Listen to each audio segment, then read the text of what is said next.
हरे कृष्णा कृष्णा कृष्णा हरे हरे, हरे राम राम राम हरे हरे। हरे कृष्णा। आप सभी भक्तों का हार्दिक स्वागत है आज की श्रीमद् भागवतम की इस क्लास में। स्वागतम सुस्वागतम। और हम चर्चा कर रहे हैं श्रीमद् भागवतम के 5वें स्कंद के 13वें अध्याय पर, जिसका नाम है राजा रहुगण तथा जड़ भरत के बीच और आगे वार्ता। तो जल्दी से हम रिकैप करते, कल हमने क्या पढ़ा था। हम बड़ा इंटरेस्टिंग टॉपिक पढ़ रहे हैं कि एक आसक्त गृहस्थ की क्या स्थिति होती है। ये बार बार बताई जा रही है क्योंकि ये हम सबकी ये कहानी है और कलयुग में हम सभी इससे ग्रसित हैं। तो पहले तो वो बताएंगे बड़े डिटेल में कि हम किस तरह से फंसते हैं, फिर बाद में रास्ता भी बताएंगे कि निकलने का क्या रास्ता है। दोनों ही बातें होंगी। तो हमने कल पढ़ा था कि जो एक जंगल के अंदर कोई व्यक्ति जा रहा है, उसको ठगों ने पकड़ लिया हो और उसको अजगर काट रहा हो, उसको मच्छर काट रहे हो जहरीले, फिर सांप भी काट रहे हो, ऐसे व्यक्ति की क्या गति होगी। तो पूरा रिलेट किया जा रहा है कि हम जो हैं इस तरह से स्त्री और घर संपत्ति ये सब चीज़ें जो हैं हमको ठग लेती हैं और बीमारियां आती हैं और हमसे ईर्ष्या करने वाले बड़े लोग सामने आ जाते हैं जो बेमतलब हमसे ईर्ष्या करते हैं और हमें परेशान करने के लिए योजनाएं बनाते हैं। तो इसी की श्रृंखला में आज हम पढ़ेंगे श्रीमद् भागवतम स्कंद 5 अध्याय नंबर 13 श्लोक नंबर 10 से हम प्रारंभ करेंगे। और ये बातें जो है जड़ भरत जी समझा रहे हैं राजा रहुगण को। आगे जड़ भरत जी कहते हैं, कभी कभी थोड़े से रति सुख के लिए मनुष्य चरित्रहीन स्त्री की खोज करता रहता है। तो ये जो है ये बड़ा आम हो गया है आज, रति सुख के लिए ही चरित्रहीन स्त्री की खोज होती है। इस प्रयास में उस स्त्री के संबंधियों द्वारा उसका अपमान एवं प्रताड़ना होता है। तो जब वो व्यक्ति आके किसी चरित्रहीन स्त्री का संग करता है तो उस स्त्री की भी अपने घर में बड़ी बदनामी होती है। यह वैसा ही है जैसा कि मधुमक्खी के छत्ते से शहद मधु निकालते समय मक्खियां आक्रमण कर दें। जैसे कोई मधुमक्खी जो है वो किसी छत्ते में जाती है, क्षमा कीजिए, कोई व्यक्ति मधुमक्खी के छत्ते में जाता है उसका शहद निकालने के लिए, और शहद तो उसको मिलता है, साथ में मक्खियां भी आगे काटने लगती हैं। तो रति सुख तो मिल जाता है उस चरित्रहीन स्त्री को और उस चरित्रहीन पुरुष को। जो आजकल जो बॉयफ्रेंड गर्लफ्रेंड चल रहा है पूरा चरित्रहीनता का ही प्रदर्शन है, लेकिन उस शहद के साथ में मधुमक्खियां भी काटने लगती है। बदनामी बड़ी हो जाती है, बदनामी भी हो जाती है और मन भी गंदा हो जाता है, समाज भी गंदा हो जाता है। हर प्रकार से जो है उसके साइड इफेक्ट्स भी सामने आते हैं। कभी कभी प्रचुर धन व्यय करने पर उसे कुछ अतिरिक्त इंद्रिय भोग के लिए दूसरी स्त्री प्राप्त हो सकती है। कभी कभी क्या होता है, बहुत सारा यहाँ पे क्या कहा जा रहा है, प्रचुर धन व्यय करने पर उसे कुछ अधिक इंद्रिय भोग के लिए और दूसरी स्त्री मिल सकती है। शादी हो गई और पैसे ज़्यादा होने के कारण वो जो है और दूसरी स्त्रियों का भी संग कर सकता है, उनको पैसे देकर उनसे इंद्रिय भोग करवा सकता है। वो स्त्रियां जो हैं वो गलत स्त्रियां भी हो सकती हैं और अच्छी खासी किसी की धर्मपत्नियां भी हो सकती हैं। पैसों के लिए क्या क्या नहीं करती हैं स्त्रियां, और पुरुष भी पैसों के लिए क्या क्या नहीं करते। तो इस प्रकार से जो है वो इन चीज़ों में भी फंस जाता है। अब प्रश्न उठता है वो इस चीज़ में फंसा कैसे, ये काम विकार क्यों आया? क्योंकि फ्रस्ट्रेट था। पिछला जो हम कल का देखे, कल पूरा दिन केवल उसकी फ्रस्ट्रेशन की कहानी सुनाई गई। अजगर काट रहे हैं, सांप काट रहे हैं, लोग परेशान कर रहे हैं, कंपटीशन का ज़माना है, घर वाले बहुत डिमांड कर रहे हैं, डिमांड पूरी नहीं हो रही है, सबके लिए पैसे कमा रहा है लेकिन खुद सुख नहीं ले पा रहा है। इस दुख से बचने के लिए वो ये रास्ता अपनाता है। फिर वो जो है वो माधुर्य लीलाएं करता है, फिर रास लीलाएं करता है। रासलीला केवल कृष्ण करते थे, लेकिन मनुष्य भी जो है उसकी कॉपी करने की कोशिश करता है कि कृष्ण जो है दूसरी स्त्रियों के साथ नृत्य करते हैं, हम भी नृत्य करेंगे। लेकिन जानता नहीं है कि कृष्ण परम भगवान है, स्वामी हैं। संसार की हर स्त्री भगवान कृष्ण के भोग के लिए हैं। और कृष्ण जब ये कार्य करते हैं तो उसमें काम वासना नहीं होती, उसमें मात्र प्रेम होता है। लेकिन हम जब ये कार्य करते हैं तो ये पूरी तरह काम के आधार पर होता है। तो ये जो लोग कहते हैं ना कि कृष्ण करे तो रासलीला, हम करे तो कैरेक्टर लीला, बिल्कुल ऐसा ही है। कृष्ण करे तो रासलीला ही है, क्योंकि कृष्ण उसके अंदर काम का व्यापार नहीं करते, केवल शुद्ध प्रेम की बात होती है, भक्त और भगवान की इच्छाएं होती हैं। और हम जो करते हैं वो केवल दूसरे को भोगने की बात होती है। स्त्री सोचती है मैं इस पुरुष का भोग करूंगी, पुरुष सोचता है मैं इस स्त्री का भोग करूंगा, और वास्तव में क्या होता है, दोनों ही बर्बाद हो जाते हैं, पूरी तरह जिंदगी खराब हो जाती है दोनों की। तो मान लो उसके पास बहुत पैसे हैं तो पैसों से वो और दूसरी स्त्रियों से भोग कर लेता है, किंतु दुर्भाग्यवश इंद्रिय सुख की सामग्री रूप वह स्त्री चली जाती है अथवा किसी अन्य कामी द्वारा अपहरण कर ली जाती है। स्त्री टिकती थोड़ा ना है। जैसे आजकल जो लड़के होते गर्लफ्रेंड एक बनाते, गर्लफ्रेंड टिकती थोड़ा ना है। वो तो पैसा देखकर आई थी ना, तो उसको ज़्यादा पैसे मिल गए तो किसी और के पास चली जाएगी। आजकल लड़के डोले बनाते हैं, ऐसे बाइसेप्स बनाएंगे, डोले बनाएंगे। अरे जो डोले देखकर आएगी वो तुमसे बड़े डोले देखकर उसके साथ चली जाएगी। मसल बनाते ना, मसल बनाएंगे तो स्त्री आएगी, और तुमसे बड़े मसल दिखेंगे तो तुम्हें मसल के चली जाएगी। जानते नहीं हैं, स्त्रियां भी बहुत डाइटिंग करती है, वो पतली होती हैं। जो ये सब देखकर आ रहा है वो तुमसे सुंदर स्त्री को देख के तुम्हें छोड़ के चला जाएगा। इस बात को समझ नहीं पाते। मात्र थोड़े समय का सुख होता है और उसके बाद तो पूछो मत, दुख भरी कहानी सुनो उनकी। एक एक महीने शराब पिएंगे, सिगरेटें फूकेंगे और कहेंगे वो उसके गाने सुनेंगे, जुदाई के गाने सुनेंगे, छोड़ के चली गई, मर गया, ये हो गया, वो हो गया। कई लोग तो सुसाइड कर लेते हैं इस चक्कर में, कई के तो नस काट लेते हैं अपनी, क्या क्या नहीं करते हैं। कुछ लोग तो पागल होकर भूत की तरह घूमते रहते हैं, परेशान हो जाते हैं कि हमारा जो है छोड़ के चले गए हमको। तो इस प्रकार की जो कार्य हैं ये वास्तव में सुख नहीं दुख का ही कारण बनते हैं। व्यक्ति सोचता है फ्रस्ट्रेशन से बचने के लिए मैं इस चीज़ की शरण लूँ तो हो सकता है कुछ आनंद मिले, मगर वो थोड़ा सा आनंद होता है और बहुत ज़्यादा दुख देकर जाता है। हम प्रैक्टिकली जानते हैं, हमारे कई सारे मित्र हैं जो हमें फ़ोन करके बोलते हैं, और भी कई बच्चे लोग मिलते रहते हैं कि प्रभु जी वो हमारी गर्लफ्रेंड छोड़ गई, हमें 1 साल हो गया उसको छोड़े हुए, लेकिन अब तक दिमाग से निकल ही नहीं रही है। कई लोग कहते हैं मेरी पत्नी मुझे छोड़ के चली गई, किसी और से शादी कर ली उसने, मुझे 2-3 महीने हो गए पर मैं जी ही नहीं पा रहा हूँ उसके बिना, मुझे रात को नींद नहीं आ रही है। एक तो यहाँ तक बता रहे थे उनको जॉब छोड़नी पड़ी अपनी। जॉब इसलिए छोड़ी क्योंकि जॉब कर ही नहीं पा रहे थे, मानसिक रूप से इतने ज़्यादा परेशान हो चुके थे। साइकेट्रिस्ट के पास गए वो। तो ये चीज़ें जो है ये वास्तव में सुख नहीं देती, इसको हम समझ नहीं पाते। शुरुआत में लगता है कि बहुत आनंद आएगा, लेकिन करने के बाद जब निकलते हैं, जब ये होता है, 2 कदड़ी होती है, चले जाते हैं, फिर बहुत बड़ा दुख झेलने को मिलता है। तो ये नई मुसीबत, इसमें और फंस जाता है वो।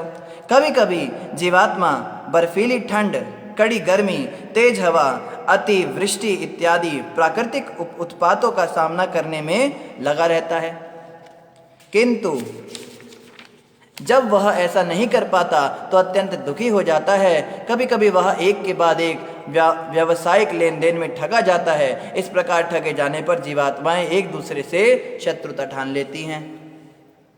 गर्मी, सर्दी, ठंड सब बर्दाश्त करेगा, बारिश, तूफान सब बर्दाश्त करेगा। क्यों? ऑफिस जाना है, व्यापार पे जाना है, अपना काम करना है। काम जो है कर्म ही पूजा है, गीता में कहा है कर्म ही पूजा है। अरे कर्म पूजा नहीं कहा है, भगवान ने कहा है मेरे लिए किए गए कर्म पूजा हैं। जो कर्म शास्त्रों के विपरीत किए जाए वो पूजा नहीं है, इस बात को समझिए। भारत के अंदर ना बड़ी बीमारी है, जिसको कौड़ी का ज्ञान नहीं है वो गीता का ज्ञान देता है कि कर्म ही पूजा है, जो करो बस वही पूजा है। अरे कर्म तो कसाई भी कर रहा है, तो क्या कसाई का काम पूजा है? कर्म तो वैश्या भी कर रही है, उसका कर्म क्या पूजा है? समझना है, शास्त्रों के अंदर जो बातें बताई हैं वही वाले कर्म पूजा हैं। जो भगवान कृष्ण कहते हैं उन्हीं कर्मों को पूजा कहा जाता है, और जो बातें मना की गई हैं वो पूजा नहीं है, वो नरक ले जाने वाली चीजें हैं। तो ऐसा व्यक्ति क्या करता है, ये कर्म करना चाहता है, अपना काम करना चाहता है, धंधा करना चाहता है, और उसके लिए सब कुछ बर्दाश्त करता है। हमारे एक आचार्य हैं गोविंद दास कविराज, वो कहते हैं शीत या तप वात वरीशन, ए दिन यामिनी जागिरे, विफल से विनु कृपण दुर्जन, चपल सुख लव लागिरे, भजहु रे मन श्री नंद नंदन, भय चरनारा विंदरे। शीत, आतप, वात, वरीशन, सर्दी, गर्मी, बारिश, तूफान सबको झेलते हुए मैंने बहुत मेहनत की। ए दिन यामिनी जागिरे, दिन में भी जागा, रात में भी जागा। क्यों? विफले से बिनु कृपण दुर्जन, फालतू की सेवा करी मैंने उन लोगों की जो 1 नंबर के बदमाश लोग थे, कंजूस लोग थे और चरित्रहीन लोग थे, उनकी सेवा के लिए मैंने ये सब किया। क्यों? चपल सुख लव लागी रे, क्योंकि वो सैलरी देते थे मुझे, उस सैलरी के लालच में मैंने सर्दी गर्मी सब बर्दाश्त की। और यहाँ पे बताया जा रहा है जब वो ऐसा नहीं कर पाता, बीमार पड़ जाता है, ऑफिस नहीं जा पाता, तो दुखी हो जाता है, झुंझलाने लगता है, परेशान हो जाता है। ये अलग परेशानी। उसके अलावा क्या, कभी कभी व्यापार में ठगा भी जाता है। कई बार बिजनेस पार्टनर्स जो हैं वो धोखा कर जाते हैं, कोई पैसे खा जाता है, घर में चोरी हो जाती है, नौकर पैसे उड़ा के ले जाता है, और उसके बाद क्या होता है, फिर व्यर्थ ही एक दूसरे से क्या करते हैं वो लोग? शत्रुता ठान लेते हैं, शत्रुता मोल ले लेते हैं। ये मेरा दुश्मन है, इसने मुझे धोखा दिया, अब देखो, अब उसको ठगे जिसने है उसको परेशान करने के लिए अब दिन रात मेहनत करेगा। जैसे हमारे पिताजी हमें बताते हैं कि कोई हमारी पैतृक संपत्ति थी, वो जो थी उसके ऊपर किसी पंडित ने बहुत समय पहले कब्जा कर लिया। अब उसको छुड़ाने के लिए 2-3 पीढ़ियां लग गई, वो जमीन ना उसको मिल रही है ना हमें मिल रही है, लेकिन दोनों ने शत्रुता ठान रखी है। ये संसार ऐसा ही है, यहाँ पे यही चलता रहेगा, कभी कोई उसको हड़प लेगा, कभी कोई उसको हड़प लेगा। अब हम इतने पैसे तो कोर्ट कचहरी में लग जाते हैं जितने की वो जमीन नहीं होती है, मगर दोनों में से कोई छोड़ने को तैयार नहीं है और सारा पैसा कोर्ट वाले खा लेते हैं। किस तरह से 2 बिल्लियों के झगड़े में बंदर फायदा उठाता है, यहाँ पे ये होता है संसार के अंदर, बीच में बंदर आ जाता है। एक बार क्या हुआ, 2 बिल्लियाँ थी, 2 बिल्लियों ने एक रोटी देखी, पहली बिल्ली ने देखी, दूसरी लेकर आ गई, दोस्त थी दोनों।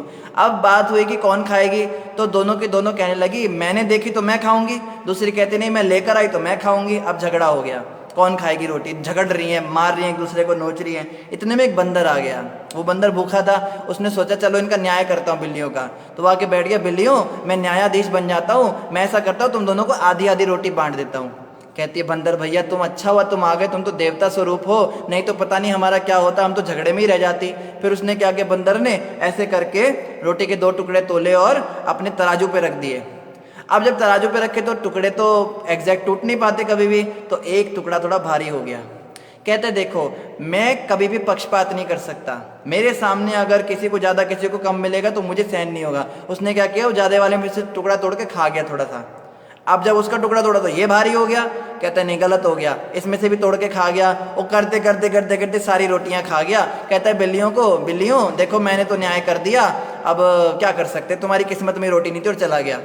अब बिल्लियां से कहती अरे बाप रे तो मैं ठग गया। ऐसे लोग बेवकूफ़ बनाते हैं, 2 लोगों में झगड़ा लगाएंगे बीच के बंदर बनेंगे। कितने लोग हमने देखे जो झगड़े लगाते हैं, इधर से भी पैसे खाएंगे इधर से भी पैसे खाएंगे। कोर्ट कचहरी में भी यही होता है, इसके भी पैसे खाएंगे उसके भी पैसे खाएंगे और दोनों का कभी भी जो है सुलह नहीं हो पाएगा। तो इस प्रकार से इस संसार में ये भी एक नई समस्या, शत्रुता मोल लेने की, नए शत्रु बनाते जाते हैं लोग। और उसके बाद क्या होता है, संसार के जंगली मार्ग में कभी कभी व्यक्ति धनहीन हो जाता है, जिसके कारण उसके पास ना समुचित घर, ना बिस्तर या बैठने का स्थान होता है, ना ही समुचित पारिवारिक सुख की उपलब्धियां होती हैं। कभी कभी क्या होता है, वो व्यक्ति गरीब हो जाता है, धनहीन हो जाता है, सारे पैसे खत्म हो जाते हैं। ऐसा होता है ना कभी कभी हमारे साथ, हमारे जेब में कुछ फुटी कौड़ी भी नहीं बचती है, ना घर होता है, ना बैठने के लिए बिस्तर होता है, ना सोने के लिए कुछ होता है। इवन बेसिक नेसेसिटीज़ पूरी करने के लिए, 2 वक्त की रोटी खाने के लिए भी इतनी मेहनत होती है। जैसे हम देखते हैं कि जो बॉम्बे शहर है वहाँ पे बड़ी बड़ी चौल होती हैं, उन चौल के अंदर क्या, एक छोटे से कमरे में जितनी बड़ी हमारे घरों की रसोइयाँ होती हैं, इतने बड़े बड़े कमरों में तो 3-3 परिवार रहते हैं वहाँ पे, और बस 2 टाइम की रोटी उन्हें मिल जाए इसके लिए वो बहुत मेहनत करते हैं। वहाँ पे इतनी बुरी हालत है, और झुग्गी झोपड़ियों में जाओ तो और भी समस्या। तो ये भी कभी कभी हो जाता है। अतः वह अन्यों से धन मांगता है, फिर काम वाली बाई बनते हैं या ड्राइवर बनते हैं या इस तरह से, या कोई भी नौकरी करते अन्यों से धन मांगते हैं। किंतु जब मांगने पर भी उसकी इच्छाएं अपूर्ण रहती हैं तो वह या तो उधार लेना चाहता है या फिर अन्यों की संपत्ति चुराना चाहता है। चोर कौन बनता है? चोर वो व्यक्ति नहीं बनता जिसको जो बुरा व्यक्ति है। चोर ज़्यादातर वही व्यक्ति बनते हैं जो मजबूर होते हैं, नौकरी लगी नहीं, उधार मिला नहीं, पेट में आग लग रही है, घर के अंदर बच्चे हैं, कहाँ से लाएं? तो फिर 2 ही रास्ते बचते हैं, या तो चोरी कर ले या फिर उधार मांग ले। अगर या तो उधार मांगने पे तो उधार मिल गया ठीक है, अब उधार भी कौन कब तक देगा, फिर चोरी करनी पड़ती है, फिर ऐसे लोग चोर बन जाते हैं। इस तरह वह समाज में अपमानित होता है, फिर सब उसको चोर चोर कहते हैं, और उसके बच्चे लिख लेते फिर हाथ में मेरा बाप चोर है, ऐसा होने लगता है, फिर अपमानित होता है। उसके खुद के बच्चे बोलते तुम तो चोर हो, कहाँ से पैसे ला रहे हो, तुम तो चोर हो पिताजी। कितना अपमानित जिंदगी जीता है। आर्थिक लेन देन के कारण संबंधों में कटुता उत्पन्न होती है, जिसका अंत शत्रुता में होता है। आर्थिक लेन देन में संबंधों में कितनी कटुता होती है। देखो जब तक बच्चे होते हैं ना तब तक कुछ दिक्कत नहीं, जैसे ही बड़े हुए, शादी हुई, उसके बाद देखो फिर जो पत्नियां आती हैं, बंटवारा करो जी, पापा की संपत्ति बेचो जी, खाट भी है तो खाट के भी 4 पाए 4 भाइयों में बंटते हैं, वो भी टूट जाती है। वो बैठे कोई ना बैठे उससे मतलब नहीं, पर मेरा हिस्सा मुझे मिलना चाहिए। वो खाट किसी काम की होती है क्या? चार पाए तोड़ के, पर तोड़ के रखेंगे अपने पास, मेरा हिस्सा है। इतनी बुद्धि खराब हो जाती है आर्थिक संबंधों में। जहाँ पे यारी दोस्ती में पैसे आ जाते हैं, इवन भक्तों में भी जब पैसों का लेन देन देखते हैं हम, तो उनमें भी झगड़े हो जाते हैं। कितने झगड़े देखते हैं हम। पैसे तो ऐसी चीज है, अर्थव्यवस्था ऐसी चीज है, ये तो केवल झगड़े का ही कारण बनती है। अच्छे भले परिवार के को टूटते हुए देखा है, दीवार लगते हुए देखा है घरों में। पहले एक दीवार लगी, फिर दो दीवार लगी, फिर और उसके जो बच्चे थे उसके भी बच्चे हुए, फिर तीन दीवार और लग गई। करते करते वो छोटा सा माचिस की डिब्बी रह जाता है घर। ये स्थिति होती है आजकल। कभी पति पत्नी भौतिक उन्नति के मार्ग पर अग्रसर होते हैं और अपने संबंध बनाए रखने के लिए वे कठोर श्रम करते हैं। फिर पति पत्नी आपस में बैठ के सलाह करते हैं, पत्नी रानी मेरी एक की तो नौकरी से काम नहीं चल रहा, तुम भी नौकरी करो। अरे पतिदेव बिल्कुल मैं नौकरी करूंगी, हम दोनों मेहनत करेंगे, खूब पैसे कमाएंगे, सुबह से लेकर रात तक गधे और गधी की तरह मेहनत करेंगे, हमारे मुंह से जब तक फेन नहीं निकल जाएगा तब तक घर वापस नहीं आएंगे, लेकिन पैसे हम बनाएंगे खूब। ऐसी जिंदगी जीते, फिर गधे और गधी वाली जिंदगी जीते हैं। तो कभी धनाभाव अथवा रुग्ण दशा के कारण वे अत्यधिक चिंतित रहकर मरणासन हो जाते हैं। कभी कभी भयंकर रोग लग जाता है। अब जो अमीर व्यक्ति होता है वो तो इलाज करा लेता है अपना, गरीब व्यक्ति कहाँ से इलाज कराए? हॉस्पिटलों के अंदर जाओ, इतने इतने पैसे लेते हैं वो लोग, पूछ नहीं सकते हैं। अब ऐसी स्थिति में क्या होता है, मरणासन हो जाता है कि बिल्कुल मरने की स्थिति हो गई, एक पैर जो है कब्र में लटक गया उसका। ऐसी स्थिति होने के बाद फिर जो है शोक मनाते हैं, हाय हाय हम तो बड़े बीमार हैं, हमारा क्या होगा। जैसे अक्सर बूढ़े लोगों को मिलो तो बस एक ही बात करेंगे, मेरे को तो बस भगवान उठाते ही नहीं है, उठा ले बस ये सोचते हैं। एक हमारे भक्त बता रहे थे, उसकी दादी जो उसको जो भी मिलने आए बस एक ही प्रश्न करती थी सबसे, मैं कब मरूंगी, मैं कब मरूंगी, मरती क्यों नहीं मैं। उसकी सारी जिंदगी बेकार, गुर्दे खराब हो गए, पेट खराब हो गया, मुंह में दांत नहीं, पेट में आंत नहीं, पैरों के अंदर अर्थराइटिस हो गया, गले के अंदर इन्फेक्शन हो गया, और टट्टी पेशाब जो है वो खाट पे लेटे लेटे कर रही है, बहुएं साफ करने आती नहीं, कभी आती कभी नहीं आती, गंदगी की स्थिति। वो कहती है मैं मरूंगी कब, और मरी भी नहीं वो बुढ़िया, वो भी पता नहीं 120-130 साल तक रह कर गई। तो इस कारण से क्या होता है, रुग्णावस्था होने पर वो और ज्यादा दुखी हो जाता है। और फिर क्या होता है, हे राजन, भौतिक जीवन रूपी जंगल के मार्ग में मनुष्य पहले अपने पिता तथा माता को खोता है। फिर जंगल के रास्ते पर क्या होता है ना, कई बार लोग खो जाते हैं। आप में से कोई गया हो, कभी खोया हो, बचपन में हम तो 1-2 बार खोए हैं, मेले में हाथ छूट जाता है तो एकदम घबरा जाते हैं। तो जंगल के रास्ते पे तो अक्सर क्या होता है, खो ही जाते हैं, और उनको कोई जानवर खा जाता है या उनकी मृत्यु ही हो जाती है, जो झुंड से अलग हो जाते हैं। तो इसी तरह इस संसार के अंदर जब हम चलते हैं तो सबसे पहले हमारे माता पिता की मृत्यु होती है।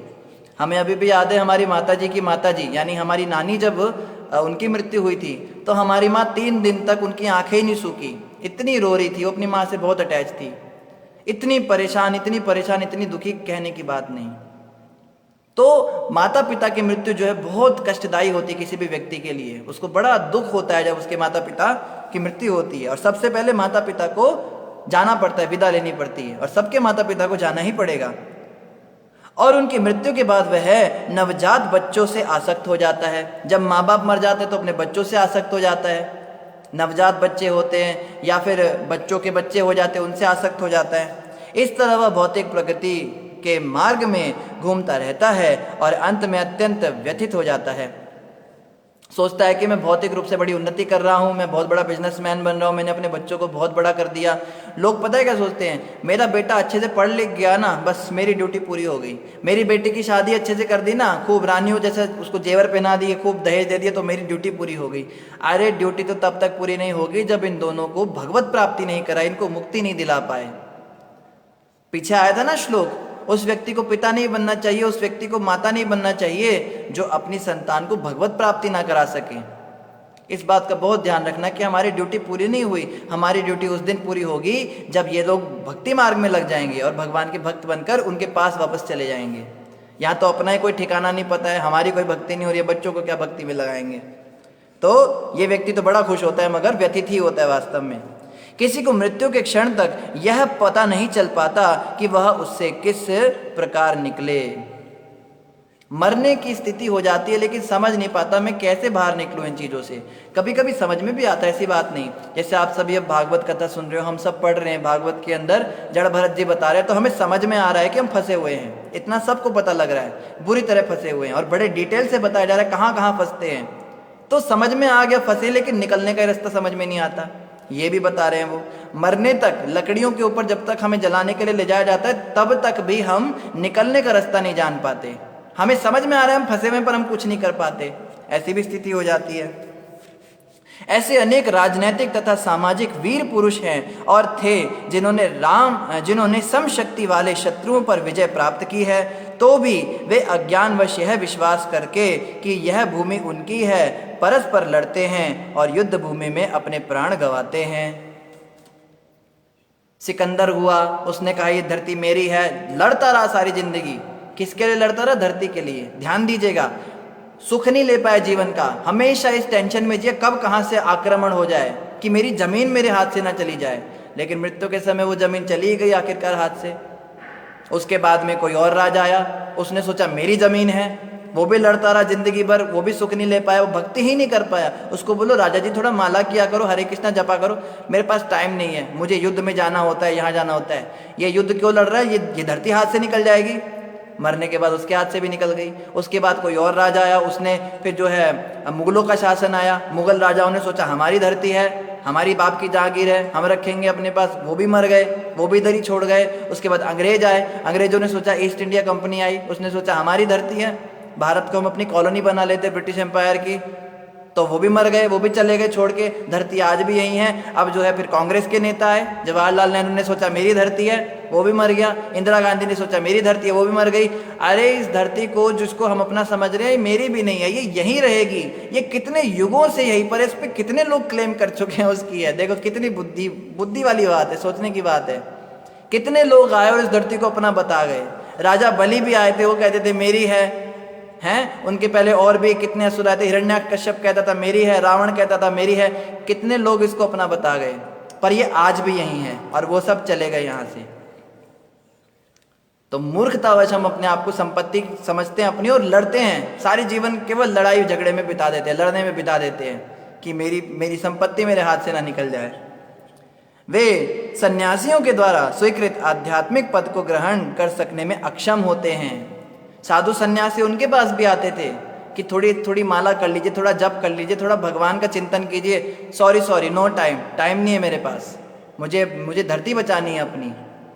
ऐसे ही कभी कभी देखो और भी भक्त आते हैं हमारे पास, प्रभु जी थोड़ा माला करो, माता जी माला करो, मेरे पास टाइम नहीं है। मैं खुद अपनी बात करता हूँ, आज से 10-11-12 साल पुरानी बात है।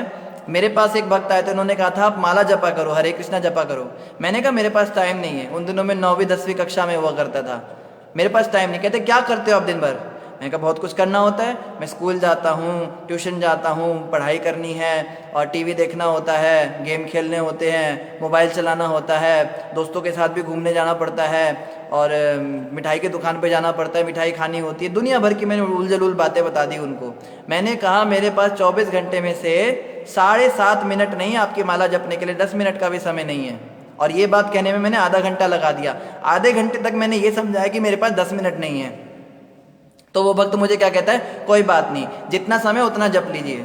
मैंने कहा ठीक है जपूंगा, लेकिन माला पूरी नहीं जपूंगा। 108 भी जपने को मैं तैयार नहीं हुआ था, मुझे याद है। मैंने कहा था 27 बार केवल महामंत्र जपूंगा मैं, और उसमें 2 से 3 मिनट लगते थे। इतने पर भी मैंने एहसान दिखाया उनको कि देखो तुम्हारे कहने से मैं 27 बार महामंत्र जपूंगा। और मैं वहाँ बैठ के हरे कृष्ण कृष्ण कृष्ण हरे हरे, हरे राम राम राम हरे हरे, इसको 27 बार जपता था उंगलियों पे, अब तक याद है। वो वक्त मुझे कुछ नहीं बोला, उसने कहा बहुत धन्यवाद, आपने बड़ी कृपा की मेरे ऊपर। और मैं बड़ी टौर में ज़्यादा, देखो मैंने तुम्हारे ऊपर बड़ा एहसान किया। फिर करते करते मुझे अच्छा लगने लगा। कुछ दिनों के बाद फिर माला पकड़ी, फिर 108 जपने लगे। 1 से 2 माला हुई, 2 से 4 हुई, करते करते 16 माला और आज आपके सामने। तो ऐसा लगता है कई बार हमको कि मेरे पास समय नहीं है फालतू के काम करने के लिए, वहाँ हम समय बर्बाद करते हैं। फिर एक दिन उस भक्त ने मुझे कहा आप 16 माला किया करो। मैंने कहा 16 माला नहीं हो सकती, 16 बहुत ज़्यादा होता है। 16 पता कितनी होती है?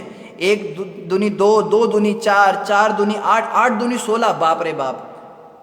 तब उन्होंने कहा क्या करते हो दिन भर? फिर उन्होंने मेरा शेड्यूल पकड़ा कि इतने बजे मैं यहाँ जाता हूँ, इतने बजे वहाँ जाता हूँ, इतने बजे। उसमें से उन्होंने कम से कम नहीं तो 6 से 7 घंटे निकाल दिए जिसमें मैं टाइम वेस्ट करता था।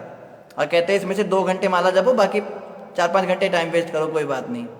तो भक्त बड़े चालाक होते हैं, बड़े चतुर होते हैं। तो सन्यासी जो आते हैं हमारे पास, उनकी बात हम सुनते नहीं हैं, क्योंकि हम कहते हैं हम नहीं कर सकते, हमारे पास टाइम नहीं है। वीर पुरुष तथा राजनीतिक नेता होते हुए भी वे आत्म साक्षात्कार का पथ नहीं अपना सकते। वीर होंगे, बहुत बड़े साइंटिस्ट होंगे, बहुत बड़े लॉयर होंगे, बहुत बड़े डॉक्टर होंगे, बहुत बड़े कलेक्टर होंगे, बहुत बड़े प्राइम मिनिस्टर होंगे, बहुत बड़े जो है और कोई एमएलए होंगे, मंत्री होंगे, बहुत बड़े कोई हो सकता है कोई किसी एक्स्ट्रा करिकुलर एक्टिविटी में बहुत बड़े स्विमर हों, बहुत बड़े हॉर्स राइडर हों, लेकिन वो भी क्या करते हैं, आध्यात्मिक पथ पर आगे बढ़ने में अपनी अक्षमता दिखाते हैं। वो भी क्या कहते हैं, मेरे पास समय नहीं है। कभी कभी जीवात्मा संसार रूपी जंगल में लताओं का आश्रय लेता है और उन लताओं में बैठे पक्षियों की चहचहाट सुनना चाहता है।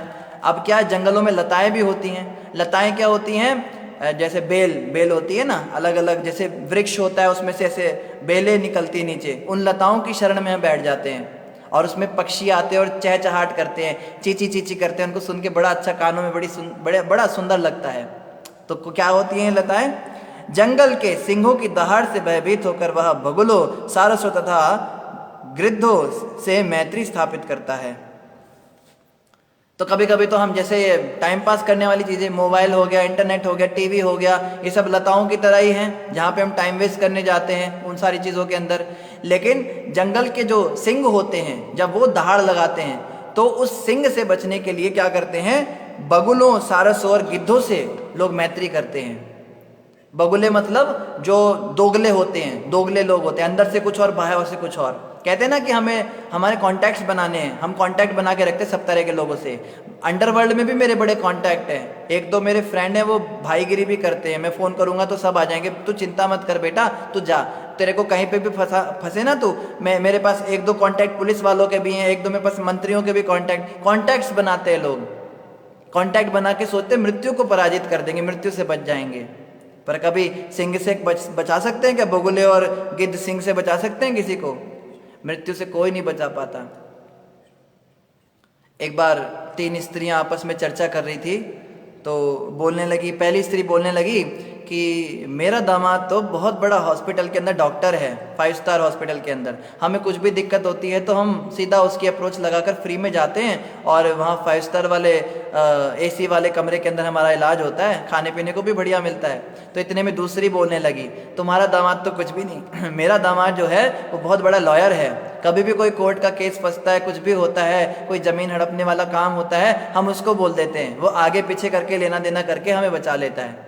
तीसरी बोलती है मेरा तो जो दामाद है वो तो हेड कांस्टेबल दरोगा है, उसके पास तो इतनी पावर है, मैं उसको केवल फ़ोन करती हूँ, वो सारे काम आगे पीछे सेट कर देता है। इतने पर एक दूसरी स्त्री जो है दूर खड़ी हुई, उनकी बातें जो सुन रही थी, वो सुबक सुबक कर रोने लगी। जब वो रोने लगी तो इन तीनों ने सोचा ये रो क्यों रही है, तो ये उनके पास गई, बहन तुम रो क्यों रही हो? कहती तुम तीनों कहती हो तुम्हारे दामाद ऐसे वैसे हैं, मेरे अपने पति पूरे शहर के सबसे बड़े सर्जन हैं, सर्जरी करने में एक्सपर्ट हैं, लेकिन मेरे अपने 7 साल के बच्चे को मेरी आंखों के सामने दम तोड़ते हुए बचा नहीं पाए। वो उसकी सर्जरी कर रहे थे, एक्सपर्ट है सर्जरी में, सबसे बेस्ट सर्जन है, लेकिन वो उसको मौत के मुंह में जाने से बचा नहीं पाए। हमारे सामने उस 7 साल के बच्चे ने दम तोड़ दिया। अब इसे आप क्या कहेंगे? मंत्री, एमएलए, हेड कांस्टेबल, ये सब भौतिक संसार में ठीक है, कांटेक्ट बनाया है, लेकिन मृत्यु से नहीं बच सकते। मृत्यु से बचने के लिए तो भगवान ही काम आएंगे, भगवान का नाम ही काम आएगा। हरे कृष्ण कृष्ण कृष्ण हरे हरे, हरे राम राम राम हरे हरे। जो इस महामंत्र का जाप करेगा, इससे कांटेक्ट बनाएगा, भगवान सावरिया से कांटेक्ट बनाएगा, वही मृत्यु के यमराज देवता है, मृत्यु के यमराज के पास जाने से बच सकता है, बाकी कोई नहीं बचा सकता वहां से। ठीक है, संसार के अंदर रहते हुए कॉन्टैक्ट्स बनाइए, लेकिन ये मत कहिए कि हमारे पास महामंत्र जपने का समय नहीं है, क्योंकि महामंत्र ही हमको उस चीज से बचाएगा जिस चीज से हमें कोई नहीं बचा सकता संसार में। तो भगवान का नाम जपने में कभी भी आनाकानी नहीं करनी चाहिए, हमको बहुत ध्यान रखना है इस बात का। संसार रूपी जंगल में तथा कथित योगियों, स्वामियों तथा अवतारों से ठगा जाकर जीवात्मा उनकी संगति छोड़कर असली भक्तों की संगति में आने का प्रयत्न करता है। अब ये और समस्या, देखो कितनी समस्या है इस संसार में। हम सोचते हैं दुनिया बड़ी सुंदर है, पर ये इसकी सच्चाई है। क्या समस्या? योगियों और साधुओं बाबाओं के पास बड़ा हम जाते हैं, हमें लगता है कि चलो भागवत हमने सुनी, हमें समझ में आ गया, भाई कांस्टेबल के पास जाके और डॉक्टरों के पास जाके कोई फायदा नहीं, हमें ऋषि मुनियों के पास जाना चाहिए, संतों के पास जाना चाहिए। अब संत के नाम पे दुनिया भर के ढोंगी बाबा बैठे हुए, वहां जाके फंस जाते हैं। कुछ ढोंगी बाबा अभी जेलों के अंदर बैठे चक्कियां पीस रहे हैं, तो उनके पास हम जाके क्या सोचते हैं, यहाँ पे मेरी प्रॉब्लम का सोल्यूशन होगा। फिर वो वहाँ फंस जाते हैं, नकली अवतार मिल जाते हैं। हम तो कृष्ण के अवतार हैं, हम चैतन्य महाप्रभु के अवतार हैं, हम राम के अवतार हैं, हम गणेश जी के अवतार हैं। दुर्गा माता मुझसे बातें करती है आके, पता है तुमको, ऐसी ऐसी बातें उलझुल करने वाले इन लोगों के चक्कर में फंस जाते हैं। फिर स्वामियों के चक्कर में फंस जाते हैं, दिन में जोगी रात में भोगी। वो बाबा जो है कुछ और ही निकलता है बाद में, उसके थोड़ा नज़दीक जाओ तो उसकी पोलपट्टी खुल जाती है। ऐसे लोगों से ठगे ठगे जाकर परेशान हो जाते हैं। फिर सोचते हैं लो जी हम तो आध्यात्मिक रास्ते पे आए, यहाँ पर भी यही सब चल रहा है। फिर क्या होता है, कोई बहुत सौभाग्यशाली व्यक्ति होता है जिसको भक्तों की संगति मिलती है, सच्चे संतों की संगति मिलती है, सच्चे भक्तों की। कबीर जी कहते हैं शीश दियो तब गुरु मिले तो भी सस्ता जान। अगर गला कटाकर भी तुम्हें सच्चे गुरु मिल गए ना तो सोचो बहुत सस्ते में सौदा हो गया। सच्चे गुरु नहीं मिलते, बहुत मुश्किल है सच्चे गुरु मिलना। गुरु के नाम पे ठगने वाले बहुत मिल जाएंगे, सच्चे संत प्रभुपाद जी जैसे नहीं मिलते। प्रभुपाद जी इस समय के सबसे सच्चे संत हैं, इनकी शरण में हमें आना है। तो भक्तों का संग हो जाता है, कोई हरे कृष्णा के भक्त आ जाते हैं, हरे कृष्णा थोड़ा माला जपिए, थोड़े मंदिर आइए, थोड़ा प्रसाद लीजिए, तो सौभाग्य से क्या होता है, मिल जाते हैं। स्वामियों और अवतारों से ठगे जा चुके तब जाके भक्तों का संग होता है। बहुत सारे जगह जगह का पानी चखने के बाद हमें भक्तों का संग मिलता है। लेकिन यहाँ पे क्या कहा जा रहा है, किंतु संग तो मिल गया, किंतु दुर्भाग्यवश अनफॉर्चुनेटली वह सदगुरु या परम भक्त के उपदेशों का पालन नहीं कर पाता। सच्चे संत मिल गए, सच्चे भक्त मिल गए जो कितने मुश्किल हैं, उसके बाद भी जो है उनकी आज्ञा का पालन नहीं कर पाता। वो जो बातें बता रहे उसको नहीं मान पाता। वो कहेंगे ब्रह्मचर्य पालन करो, नहीं हो सकता जी। वो कहेंगे महामंत्र जपो, नहीं हो सकता जी। वो कहेंगे 4 नियम का पालन करो, मांस मछली छोड़ो, शराब बीड़ी सिगरेट छोड़ो, नहीं हो सकता जी। प्याज लहसुन छोड़ो, सुबह 4 बजे उठ के मंगल आरती करो, नहीं हो सकता। उपदेशों का पालन नहीं कर पाता। ये और समस्या। बड़ा ही दुर्भाग्यशाली वो व्यक्ति होता है जिसको सच्चे संत मिल जाएं और उसके बाद भी वो उनकी बात ना स्वीकार कर पाए। गुरु की शरण में आ गया लेकिन गुरु की बातें नहीं मान रहा है, ऐसा व्यक्ति बड़ा दुर्भाग्यशाली होता है। अतः वह उनकी संगति छोड़कर पुनः बंदरों की संगति में वापस आ जाता है जो मात्र इंद्रिय तृप्ति तथा स्त्रियों में रुचि रखते हैं। फिर वो कहता है, वो इनके गुरुजी ना बड़े नियम बताते हैं, मुझसे नहीं हो सकता। प्रभु जी आप ना बहुत ज़्यादा नियम बताते हो, मेरे से नहीं हो सकता। आप जो बातें कर रहे हो ना बड़ी इम्प्रैक्टिकल है, ऐसे थोड़ा ना हो सकता है, ऐसे थोड़ा ना हो सकता है। और छोड़ के चला जाता है कहाँ, बंदरों की संगति करने। घर वालों के पास चला जाता है, उन मित्रों के पास चला जाता है, उस ढोंगी गुरु के पास चला जाता है वापस। ये गुरु जी ठीक है, ये कोई नियम नहीं बताते, ये ठीक है। वो जो स्त्रियों में आसक्त है, बंदर मतलब खूब सारी बंदरियां रखता है, जो दिखाएगा बहुत बड़ा योगी है पर गर्लफ्रेंडे रखेगा। हरिद्वार के अंदर कितने आश्रम हैं, वहाँ पे जितने एक दंडी सन्यासी डंडा पकड़ के चलते दिन में, सब ने गर्लफ्रेंडे रखी हुई हैं अपनी अपनी। आश्रमों के अंदर क्या क्या कुकृत्य होते वहीं के लोग बताते हैं। तो ऐसे लोगों की संगति में चला जाता है वापस, और वो उनके भी प्यारे न्यारे करा देते हैं। गुरुजी थोड़ा हम पे भी कृपा कर देना गुरुजी। हाँ हाँ बेटा, अरे बोल, अरे देखो इसको भी एक दो इसको भी सप्लाई करवाओ। ये होते हैं गुरुजी के काम।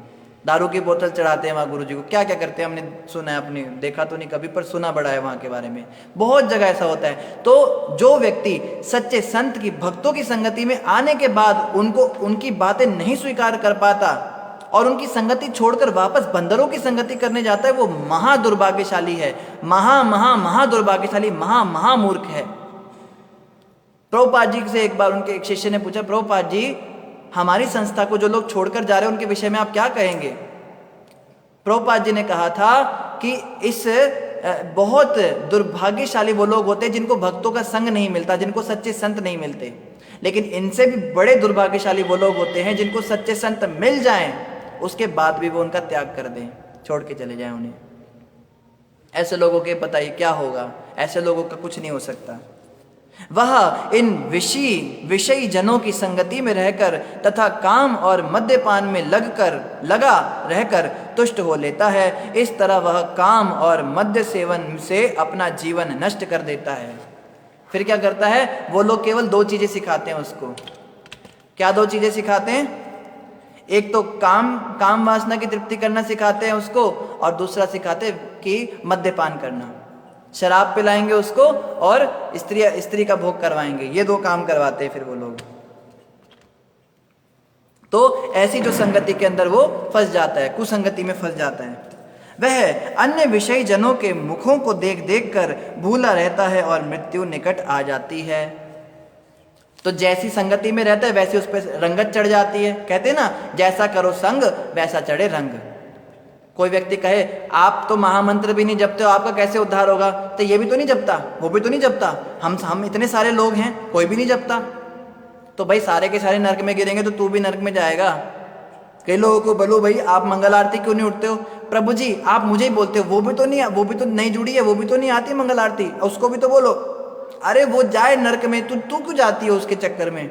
हमारी बड़ी बीमारी है, हम कहते हैं ये नहीं कर रहा वो नहीं कर रहा तो हम भी नहीं करेंगे। तो जैसी संगति में रहते, दुष्ट लोगों की संगति में रहता है, शराबी और कबाबियों की संगति में रहता है, तो सोचता है ये भी तो ऐसे हैं तो मैं भी वैसा ही बन जाता हूँ, और समझ नहीं पाता, मृत्यु निकट आ जाती है और नरक के अंदर उसको जाना पड़ता है। सारे संगी साथियों समेत सब वहीं जाते हैं, पूरी की पूरी टोली जाती है। हमारे दिमाग में ना एक धारणा होती है, पता है क्या धारणा होती है? हम सोचते हैं कि सब लोग तो गलत नहीं हो सकते, सब लोग थोड़ा ना गलत हो सकते हैं। मेरे परिवार के अंदर अगर कोई भी कृष्ण भक्ति नहीं कर रहा है तो सब लोग तो गलत नहीं हो सकते, एक दो हो सकता है। तो जो व्यक्ति आके कह रहा है कि भक्ति करो नहीं तो तुम्हारा नाश हो जाएगा, उसकी बात हम समझ नहीं पाते, क्योंकि हमें लगता है ये भी नहीं कर रहा, वो भी नहीं कर रहा, पड़ोस भी नहीं, कोई भी नहीं कर रहा शहर में, तो सारे लोग थोड़ा ना गलत हो सकते हैं। सारे लोग गलत हो सकते हैं क्योंकि ये कलयुग है। कलयुग के अंदर माता पिता भी गलत हो सकते हैं। इस मामले में तो भाई बहन क्या, दोस्त सखा क्या, यहाँ तक कि सो कॉल्ड गुरु भी गलत हो सकते हैं, जो ढोंगी गुरु होते हैं। गुरु के नाम पे भी लोग गलत गाइडेंस दे सकते हैं। जो गुरु कृष्ण को भगवान स्वीकार नहीं करता वो गुरु सही नहीं है, इसको समझिए। जो कहता है मैं ही भगवान हूं, कहते निराकार भगवान है, हम सब भगवान हैं, या कृष्ण भगवान नहीं थे, राम भगवान नहीं थे, वो तो एक योगी थे, महान योगेश्वर थे, इस तरह की बातें जो करता है वो गुरु भी गलत व्यक्ति है, वो भी नरक ले जा रहा है। हमको समझना पड़ेगा इस बात को। और आगे क्या होता है, जब जीवात्मा एक शाखा से दूसरी शाखा पर कूदने वाले बंदर के सदृश बन जाता है तो गृहस्थ जीवन के वृक्ष में मात्र विषय सुख संभोग के लिए रहता है। अब क्या होता है, गृहस्थ जीवन के अंदर मात्र केवल संभोग सुख के लिए रहता है और कोई कारण नहीं होता। दिन भर मेहनत करता है, रात भर मेहनत करता है, किस लिए? थोड़ा सा विषय सुख मिल जाता है उसको, बस इसके लिए। इस प्रकार वह अपनी पत्नी से वैसे ही पाद प्रहार पाता है जैसे कि गधा गधी से। ये बात थोड़ी ज्यादा हो गई, मगर अब क्या कर रहे हैं, ऋषभ जड़ भरत जी बता रहे हैं, हम थोड़ा ना कह रहे हैं।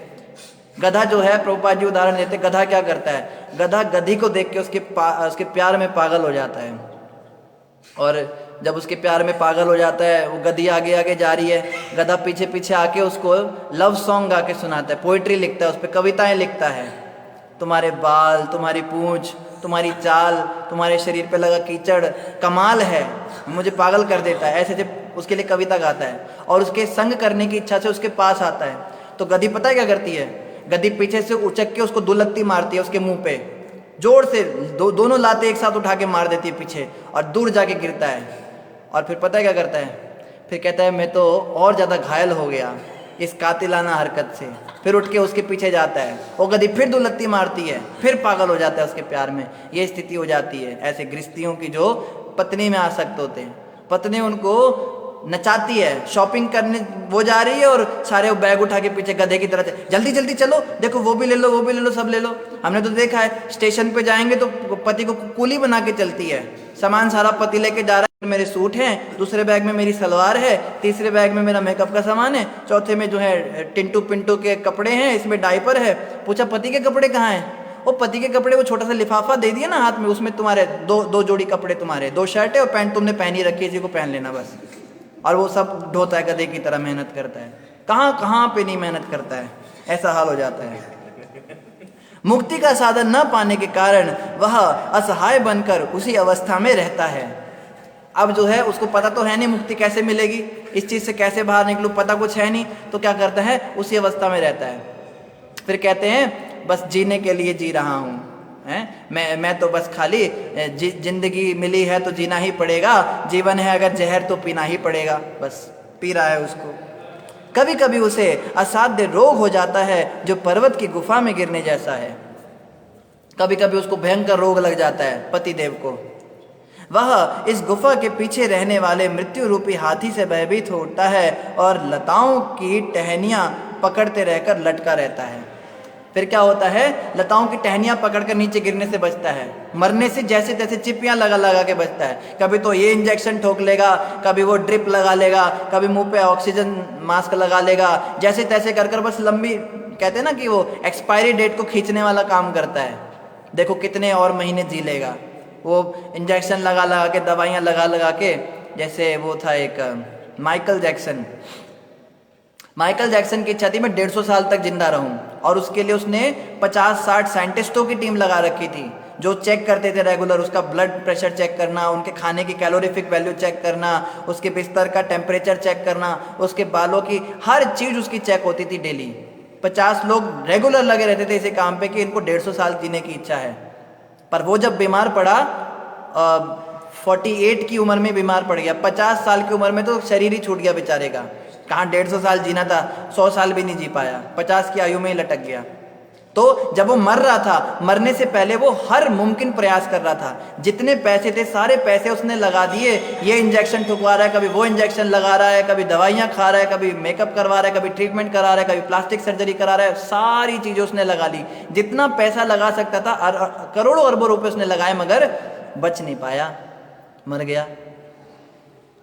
तो ऐसा व्यक्ति क्या करता है, जब बहुत ज़्यादा रोग हो जाता है तो जैसे तैसे करके लताएं पकड़ पकड़ के अपनी एक्सपायरी डेट बढ़ाता है फिर, और फिर अंत में क्या होता है, मृत्यु रूपी हाथी उसको अपने पैर के नीचे आकर कुचल देता है।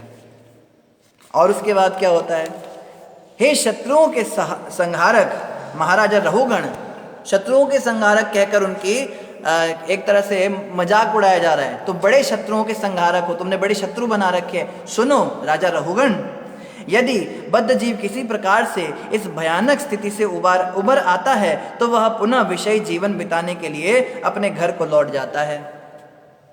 देखो कैसा मूर्ख है, मर रहा है हॉस्पिटल के अंदर, मृत्यु बिल्कुल सामने खड़ी हुई है उसके, और उस समय तड़पता है कि बस हे प्रभु मुझे बचा लो, हे मेरे दीनानाथ। फिर तो सारे भगवान याद आ जाते हैं, क्या तो शिव जी, क्या तो सरस्वती, क्या तो कृष्ण जी, क्या तो राम जी, सब का नाम ले लेता है।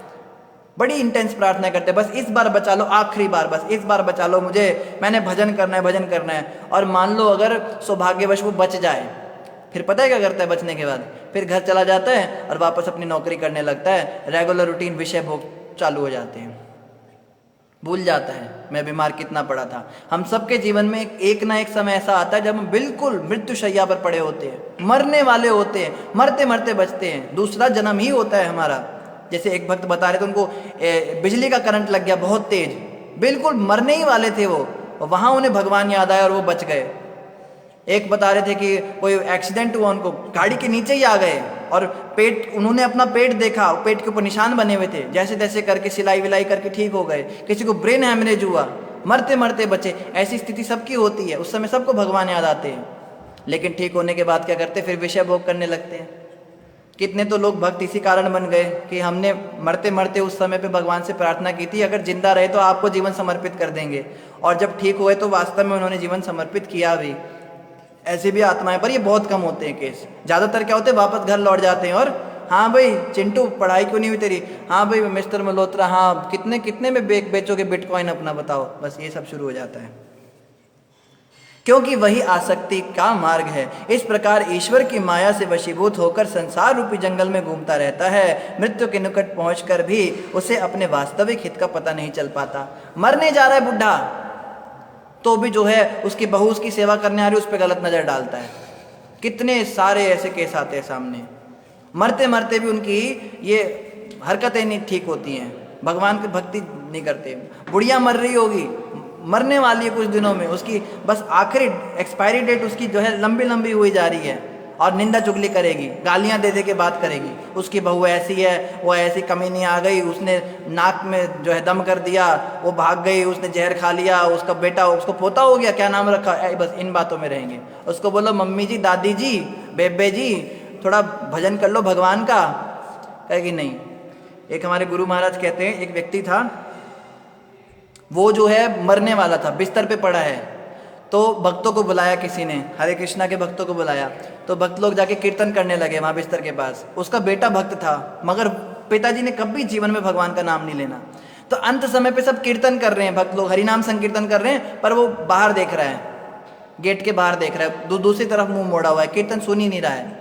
तो उनके बेटे आए उनके सामने, उन्होंने बोला पापा अंतिम समय चल रहा है आपका, कृष्ण बोल लो, हरि बोल लो, कुछ नहीं बोल रहा है, चुप बैठा है।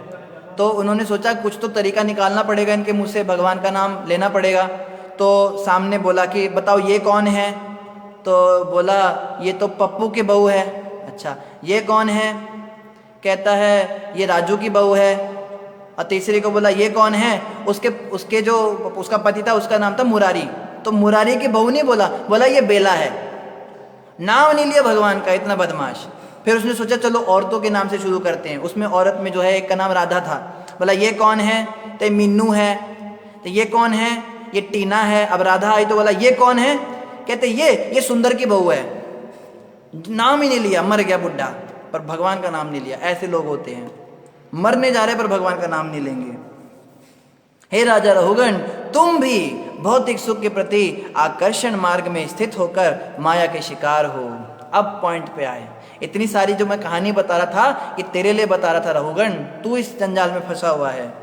मैं तुम्हें राजपद तथा उस दंड का जिससे अपराधियों को दंडित करते हो परित्याग करने की सलाह देता हूँ, जिससे तुम समस्त जीवात्माओं के सुहृद मित्र बन सको।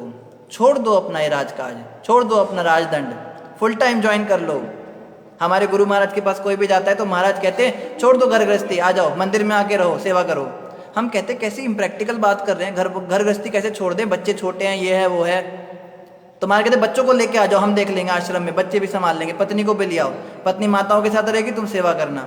हम सोचते कितनी इम्प्रैक्टिकल बात कर रहे हैं गुरु महाराज। और देखो यहाँ पे जड़ भरत जी भी सेम बात बता रहे हैं।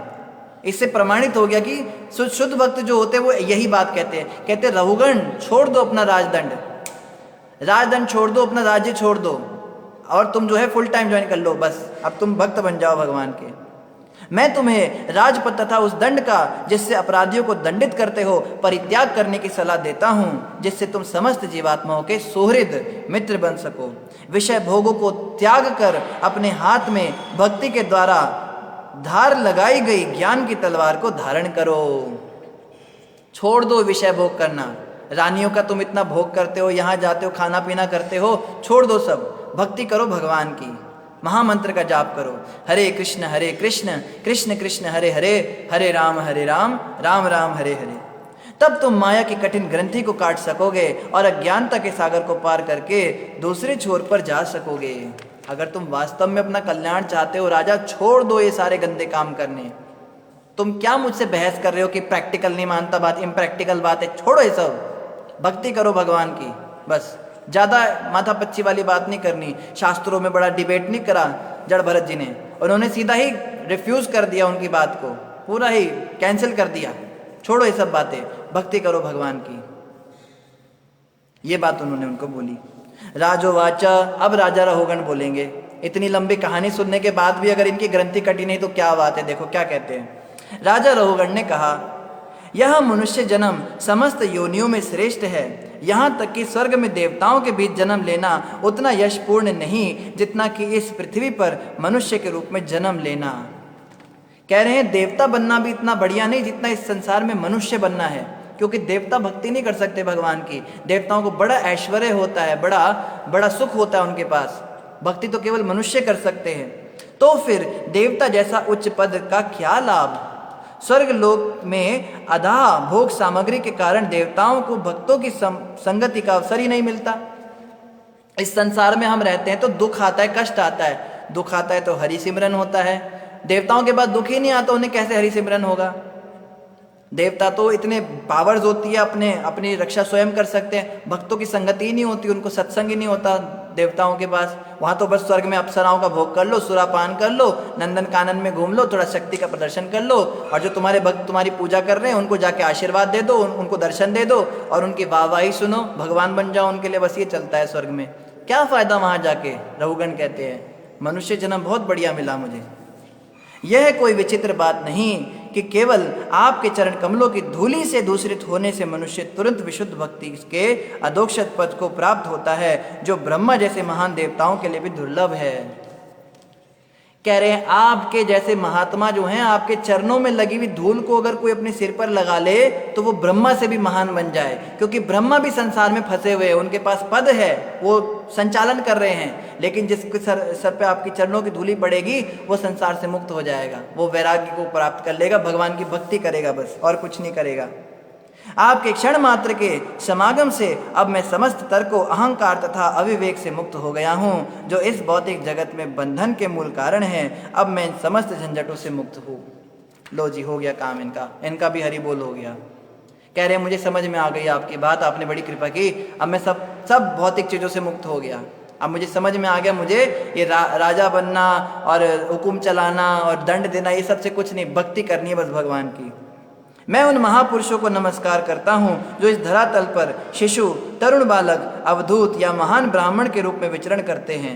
यदि वे विभिन्न वेशों में छिपे हुए हैं तो भी मैं उन सबको नमस्कार करता हूँ। उनके अनुग्रह से उनका अपमान करने वाले राजवंशों का कल्याण हो। तो अब इतने भाव में आगे कहते हैं, अगर कोई बच्चे के रूप में भी भक्त है, भक्तों की देखो उम्र से पता नहीं लगता, ये तो छोटा बच्चा है, ये तो मेरे से छोटा है, ये तो हमारे सामने नंगा घूमता था, ये क्या हमें ज्ञान देगा? नहीं, बच्चा भी हो सकता है भक्त, तरुण भी हो सकता है, जवान भी हो सकता है, बूढ़ा भी हो सकता है, अवधूत भी हो सकता है, भिखारी भी हो सकता है, बहुत धनवान भी हो सकता है, भक्त गृहस्थ भी हो सकता है, ब्रह्मचारी भी हो सकता है, वानप्रस्थ भी हो सकता है, सन्यासी भी हो सकता है, ब्राह्मण भी हो सकता है और क्षत्रिय भी हो सकता है, वैश्य भी हो सकता है और शूद्र भी हो सकता है। भक्त का कोई भी पैमाना नहीं है। स्त्री भी हो सकती है, शबरी जी तो शूद्र स्त्री थी, पहले स्त्री उसमें भी शूद्र, फिर भी कितनी महान भक्त थी। सारे ऋषि मुनि राम को ढूंढते थे और राम जी शबरी को ढूंढते हुए आए। तो हम ये नहीं कह सकते कि भक्त केवल ऐसा ही होना चाहिए। ध्रुव महाराज, प्रहलाद महाराज 5 साल की उम्र में ही भक्त थे, बूढ़े व्यक्ति तो जरूरी नहीं। सुखदेव गोस्वामी 16 साल के हैं, सुखदेव गोस्वामी, और परीक्षित महाराज जो हैं उनके पोते हो चुके हैं, उनको ज्ञान दे रहे हैं भागवत का। ये सारी बातें सुखदेव गोस्वामी सुना रहे हैं। और कौन सुन रहे हैं कथा को? उनके अपने पिता व्यासदेव सुन रहे हैं। ये नहीं कि व्यासदेव का मैं तेरा पिता हूं, मैं क्यों तेरे से ज्ञान सुनूं। अगर भक्त है तो उनका पोजीशन ऊपर है। गुरु सुन रहे हैं, नारद जी बैठे नीचे, सोचो नारद जी भी कथा सुन रहे हैं। तो ये जो भक्ति मार्ग है, इसमें उम्र का या रिश्ते का कोई भी बैरियर नहीं होता। इसके साथ क्या हुआ? राजा रघुगण के सारे बंधन टूट गए और वो भक्त बन गए भगवान के। फिर आगे सुखदेव गोस्वामी दोबारा से कुछ बताना प्रारंभ करेंगे। तो जड़ भरत जी का और राजा रघुगण जी का संवाद ही समाप्त हुआ और समय भी लगभग पूरा हो गया। तो इन्हीं शब्दों के साथ आप सभी का धन्यवाद। कल हम यहीं से आगे कंटिन्यू करेंगे। फिर सुखदेव गोस्वामी ने आगे क्या बताया परीक्षित महाराज को, उन्होंने क्या प्रश्न किए। तब तक के लिए आप सभी का बहुत बहुत धन्यवाद। किसी का कोई प्रश्न हो तो आप कमेंट पर अपना प्रश्न डाल सकते हैं। तो आज काफ़ी सारे कमेंट्स आए हैं। कई भक्तों ने हरे कृष्णा कहा है, कई भक्तों ने दंडवत प्रणाम कहा है। आप सभी भक्तों को हमारी ओर से हरे कृष्णा और दंडवत प्रणाम। कुछ भक्तों ने जय श्री राम जी कहा है, आपको भी जय श्री राम जी। और कुछ भक्तों ने हरे कृष्ण महामंत्र लिखा है, तो आपका धन्यवाद। और कुछ भक्तों ने फूल पत्तियाँ दी हैं, दिल भेजे हैं, तो आपका भी बहुत बहुत धन्यवाद। और ठीक है, आज कोई प्रश्न नहीं है। कोई प्रश्न अगर आपका हो तो आप डाल सकते हैं, बाद में भी अगर डालेंगे तो आपको प्रश्न के उत्तर मिल जाएंगे। इन्हीं शब्दों के साथ आप सभी का धन्यवाद। ग्रंथराज श्रीमद् भागवतम महापुराण की जय, जगत गुरु श्रील प्रभुपाद की जय, गौर भक्त वृंद की जय, श्री गुरु महाराज की जय। हरे कृष्णा, दंडवत प्रणाम। आप सभी भक्त हमारे लिए भी प्रार्थना करते रहिए कि हम जो इतनी कथा करते हैं तो कुछ बातें हमारे भी जीवन में पालन हो सके, हम भक्ति में कुछ आगे बढ़ सके, अपने गुरु के चरणों में हमारी निष्ठा कुछ बढ़ सके और हम जो हैं भक्ति मार्ग पर आगे बढ़ सके। हरे कृष्णा। आप सबके चरणों में हमारा भी दंडवत प्रणाम।